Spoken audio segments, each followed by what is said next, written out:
রাতারাতি কোটি টাকা লাভ, আবার একদিনেই সব হারিয়ে নিঃস্ব হয়ে যাওয়া। পৃথিবীর ইতিহাসে এমন জায়গা খুব কম আছে যেখানে মানুষের লোভ, ভয়, স্বপ্ন আর বুদ্ধি একসাথে এত শক্তিশালীভাবে কাজ করে।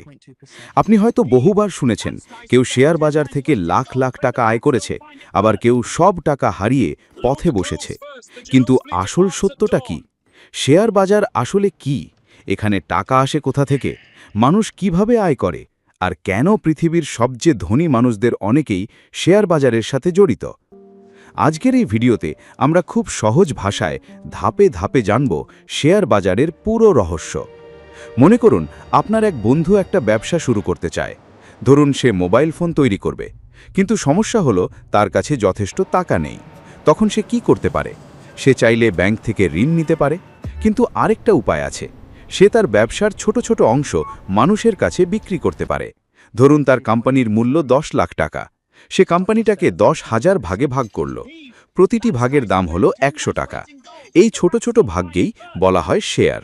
আর মানুষ যখন সেই শেয়ার কেনে, তখন তারা আসলে কোম্পানির ছোট অংশের মালিক হয়ে যায়। এই ধারণা নতুন নয়। ইতিহাস ঘাটলে দেখা যায় 1600 সালের দিকে ইউরোপে সমুদ্রপথে ব্যবসা খুব জনপ্রিয় হয়ে ওঠে। বিশেষ করে ডাচ ব্যবসায়ীরা দূর দেশে জাহাজ পাঠিয়ে মশলা, সোনা, কাপড় আর বিভিন্ন মূল্যবান জিনিস নিয়ে আসত। কিন্তু সমুদ্র যাত্রা ছিল ভয়ঙ্কর ঝুঁকিপূর্ণ। ঝড়ে জাহাজ ডুবে যেতে পারত, জলদস্যুরা আক্রমণ করতে পারত। তখন একদল ব্যবসায়ী ভাবল, যদি একজন মানুষ পুরো ঝুঁকি না নিয়ে অনেক মানুষ মিলে টাকা দেয়, তাহলে ক্ষতির ঝুঁকি কমে যাবে। এভাবেই 1602 সালে তৈরি হয় বিশ্বের প্রথম আধুনিক শেয়ার বাজার ভিত্তিক company, Dutch east India company. মানুষ সেই কোম্পানির অংশ কিনত, আর লাভ হলে সবাই লাভের ভাগ পেত।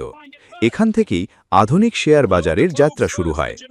আজ পৃথিবীর প্রায় সব উন্নত দেশের অর্থনীতির বড় একটি অংশ শেয়ার বাজারের উপর নির্ভরশীল। আমেরিকার new York stock exchange, Nasdaq, ভারতের এনএসই আর বাংলাদেশের ঢাকা স্টক এক্সচেঞ্জ, এগুলো শুধু ভবন নয়, এগুলো পুরো অর্থনীতির হৃৎপিণ্ডের মতো কাজ করে। কারণ বড় বড় কোম্পানি এখান থেকেই টাকা সংগ্রহ করে নিজেদের ব্যবসা বড় করে, আর সাধারণ মানুষ এখান থেকেই বিনিয়োগ করে ভবিষ্যতে সম্পদ তৈরি করার চেষ্টা করে। এখন প্রশ্ন হলো, শেয়ারের দাম বাড়ে বা কমে কেন? ধরুন একটি কোম্পানি খুব ভালো ব্যবসা করছে, প্রতি বছর লাভ বাড়ছে, মানুষ বুঝতে পারছে ভবিষ্যতে কোম্পানিটি আরও বড় হবে। তখন অনেক মানুষ সেই কোম্পানির শেয়ার কিনতে চাইবে। কিন্তু শেয়ারের সংখ্যা সীমিত, ফলে চাহিদা বাড়বে আর দামও বাড়বে। আবার যদি কোনো কোম্পানি ক্ষতিতে যায়, দুর্নীতিতে জড়িয়ে পড়ে বা ব্যবসা খারাপ হতে থাকে, তখন মানুষ শেয়ার বিক্রি করতে শুরু করে, ফলে দাম কমে যায়। খুব সহজ ভাষায় বললে, শেয়ার বাজার মূলত মানুষের বিশ্বাস আর ভবিষ্যতের প্রত্যাশার উপর চলে। এখন আপনি ভাবতে পারেন, মানুষ এখানে আয় কিভাবে করে? সবচেয়ে সাধারণ উপায় হলো কম দামে শেয়ার কিনে বেশি দামে বিক্রি করা। ধরুন আপনি 100 টাকা দামে একটি শেয়ার কিনলেন, কয়েক মাস পরে সেই শেয়ারের দাম 150 টাকা হলো, তখন আপনি বিক্রি করলে প্রতি শেয়ারে 50 টাকা লাভ করবেন। এটাকে বলা হয় ক্যাপিটাল গেইন। কিন্তু শুধু এভাবেই আয় হয় না। অনেক কোম্পানি তাদের লাভের একটা অংশ শেয়ার হোল্ডারদের মধ্যে ভাগ করে দেয়। এটাকে বলা হয় ডিভিডেন্ড। অর্থাৎ আপনি শুধু শেয়ারের দাম বাড়লেই লাভ করবেন না, কোম্পানি লাভ করলে তার অংশও পেতে পারেন। পৃথিবীর অন্যতম ধনী বিনিয়োগকারী ওয়ারেন বাফেট একবার বলেছিলেন, শেয়ার বাজার হলো এমন একটি জায়গা যেখানে ধৈর্যশীল মানুষের কাছে অধৈর্য মানুষের টাকা চলে যায়। কথাটা খুব গভীর, কারণ বেশিরভাগ মানুষ শেয়ার বাজারে আসে দ্রুত ধনী হবার স্বপ্ন নিয়ে। কিন্তু বাস্তবতা হলো, যারা না বুঝে শুধু অন্যের কথা শুনে বিনিয়োগ করে, তারা অনেক সময় ক্ষতির মুখে পড়ে। 1929 সালের কথা ধরুন। আমেরিকার শেয়ার বাজারে তখন প্রচণ্ড উন্মাদনা। সবাই ভাবছিল বাজার শুধু বাড়বেই। মানুষ ঋণ নিয়ে শেয়ার কিনছিল। কিন্তু একদিন হঠাৎ বাজার ধসে পড়ল। লক্ষ লক্ষ মানুষ নিঃস্ব হয়ে গেল। এই ঘটনাই ইতিহাসে গ্রেট ডিপ্রেশন নামে পরিচিত। আবার 2008 সালেও বড় ধরনের আর্থিক সংকট হয়েছিল। বড় বড় ব্যাংক পর্যন্ত ধ্বংস হয়ে যায়। অর্থাৎ শেয়ার বাজার শুধু লাভের জায়গা নয়, এখানে ঝুঁকিও অনেক বড়। বাংলাদেশের শেয়ার বাজারেও অনেক উত্থান পতনের ইতিহাস আছে। বিশেষ করে 1996 এবং 2010 সালের বাজার ধস এখনও অনেক মানুষের মনে দাগ কেটে গেছে। তখন অনেক মানুষ না বুঝে শুধু অন্যদের দেখে বিনিয়োগ করেছিল। বাজার যখন দ্রুত বাড়ছিল, সবাই ভাবছিল লাভ হবেই।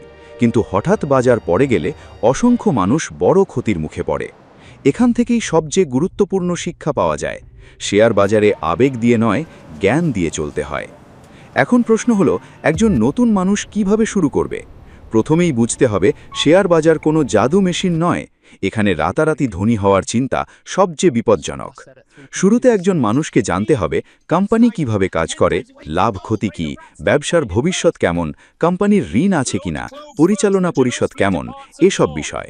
এই বিশ্লেষণকে বলা হয় ফান্ডামেন্টাল অ্যানালিসিস। আবার অনেক মানুষ চার্ট দেখে ট্রেড করে। তারা শেয়ারের আগের দামের ওঠানামা দেখে ভবিষ্যৎ অনুমান করার চেষ্টা করে। এটাকে বলা হয় টেকনিক্যাল অ্যানালিসিস।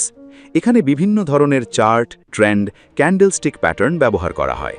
তবে নতুনদের জন্য সবচেয়ে গুরুত্বপূর্ণ হল আগে বাজারকে বোঝা, তারপর ধীরে ধীরে অভিজ্ঞতা বাড়ানো। শেয়ার বাজারে সাধারণত দুই ধরনের মানুষ থাকে। একজন হলো ইনভেস্টর, আরেকজন ট্রেডার। ইনভেস্টর দীর্ঘমেয়াদে ভালো কোম্পানির শেয়ার কিনে রাখে। তারা বিশ্বাস করে সময়ের সাথে ভালো কোম্পানির মূল্য বাড়বে। অন্যদিকে ট্রেডার স্বল্প মেয়াদে দামের ওঠানামা থেকে লাভ করার চেষ্টা করে। ট্রেডিংয়ে ঝুঁকি অনেক বেশি, কারণ এখানে দ্রুত সিদ্ধান্ত নিতে হয়। আজকাল টেকনোলজির কারণে শেয়ার বাজার অনেক সহজ হয়ে গেছে।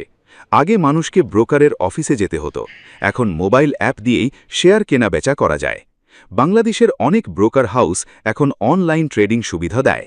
তবে সহজ হওয়ার কারণে অনেক মানুষ ভুল করেও দ্রুত বাজারে ঢুকে পড়ে, কারণ তারা ভাবে শুধু একটা অ্যাপ খুললেই টাকা আসতে শুরু করবে।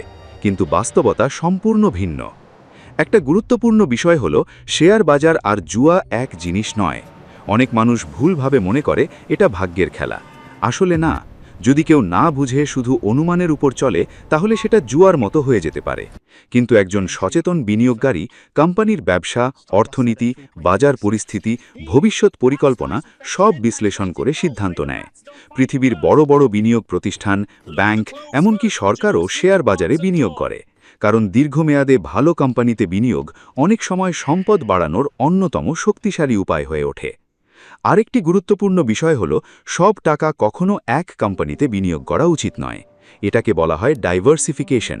ধরুন আপনি শুধু একটি কোম্পানিতে বিনিয়োগ করলেন, আর সেই কোম্পানি ক্ষতিগ্রস্ত হলো, তাহলে আপনার বড় ক্ষতি হতে পারে। কিন্তু যদি বিভিন্ন ক্ষেত্রের কয়েকটি কোম্পানিতে বিনিয়োগ করেন, তাহলে ঝুঁকি কমে যায়।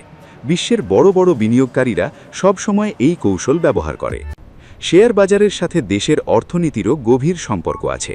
যখন অর্থনীতি ভালো চলে, মানুষের আয় বাড়ে, ব্যবসা বাড়ে, তখন সাধারণত বাজারও ভালো থাকে। আবার রাজনৈতিক অস্থিরতা, যুদ্ধ, মহামারী, মূল্যস্ফীতি, সুদের হার বৃদ্ধি, এসব কারণেও বাজারে প্রভাব পড়ে। করোনা মহামারীর সময় পুরো পৃথিবীর বাজার কেঁপে উঠেছিল। কিন্তু আশ্চর্যের বিষয় হল, পরবর্তীতে প্রযুক্তি কোম্পানিগুলোর শেয়ার আবার দ্রুত বেড়ে যায়, কারণ মানুষ ঘরে বসে অনলাইনে কাজ, কেনাকাটা আর যোগাযোগ করতে শুরু করে। অর্থাৎ পৃথিবীর পরিবর্তনের সাথে শেয়ার বাজারও সব সময় বদলায়। এখন অনেকেই প্রশ্ন করে, ছোট টাকা দিয়ে কি শুরু করা যায়? উত্তর হলো, অবশ্যই যায়। পৃথিবীর অসংখ্য সফল বিনিয়োগকারী খুব ছোট অঙ্ক দিয়ে শুরু করেছিলেন। আসল বিষয় টাকা নয়, জ্ঞান আর ধৈর্য। আপনি যদি নিয়মিত শিখতে থাকেন, ছোট ছোট ভুল থেকে শিক্ষা নেন আর দীর্ঘমেয়াদে ভালো সিদ্ধান্ত নেন, তাহলে ধীরে ধীরে অভিজ্ঞতা তৈরি হবে। আরেকটা বাস্তব সত্য হলো, শেয়ার বাজারে মানসিক নিয়ন্ত্রণ খুব গুরুত্বপূর্ণ। বাজার পড়ে গেলে অনেক মানুষ ভয়ে সব বিক্রি করে দেয়, আবার বাজার বাড়লে লোভে বেশি দামে কিনে ফেলে। এই দুই আবেগই সবচেয়ে বড় ক্ষতির কারণ। সফল বিনিয়োগকারীরা সাধারণত শান্ত থাকে, তারা আতঙ্কে সিদ্ধান্ত নেয় না।